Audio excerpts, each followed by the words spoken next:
Hi, Brooke Boone from Holy Yoga. Thanks for joining us in this newbie campaign. I'm about to bring you what is for sure going to be your favorite pose in any practice, and that is child's pose. I love that the Lord says, come to me like a child, because honestly, most days that's all I can manage. That's all I can muster to come to the Lord with is just my simplest self. So today I'm going to teach you child's pose two different ways. One, the knees are apart, and the second version is the knees are together. They're beneficial for two separate things. When the knees are apart, what happens is there's more space for the chest to melt towards the floor. So it's a lengthening type of action that happens through the spine.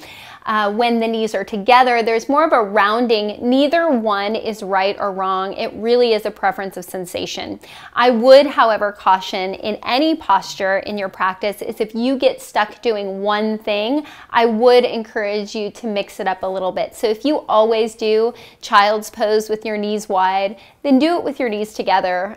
Just kind of integrate some difference into the way that you practice, because it's all beneficial, and it's certainly beneficial to mix it up a little bit so your body doesn't know exactly what to expect. Okay, so child's pose is simply child's pose. It's really beautiful. I'm going to start, like I said, with my knees together. So I literally am sitting on my heels, my great toes, which are my big toes. I call them great toes. I always encourage my students to look at their toes and say, you're great, because they're the big toes, but I call them great toes. So great toes come together, inner thighs come together. I'm just going to rest my chest over my thighs.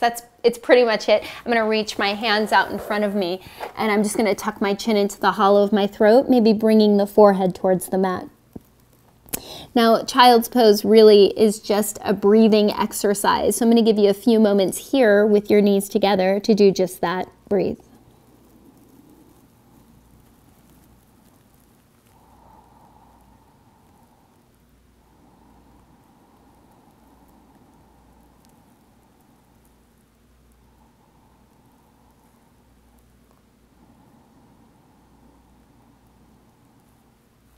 Good, you can stay right there, or you can try the second version with me. Walk your hands back just a little bit. Go wide with your knees, so maybe as wide as your mat, but the great toes stay together. And then just reach your hands forward, rest your chest this time to the mat. Forehead comes to the mat as well. And just breathe there.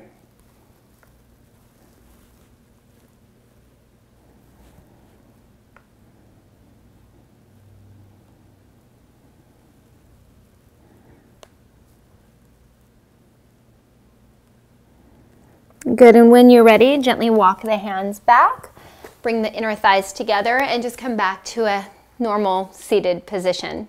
So child's pose really is your rest in any active practice, whether it's a yin practice or if it's an active practice like a power practice. Child's pose is your place to just come back and come centered with the Lord.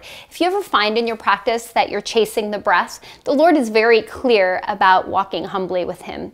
And it also says in the book of Job that it's the spirit in the man, the breath of the Almighty, which gives man his understanding. So if you find yourself chasing the breath, well, then you've lost sight of the purpose, right? So I want you to come to child's pose if at any time during the practice you feel like you're chasing after something. God says, walk humbly with me, don't chase me.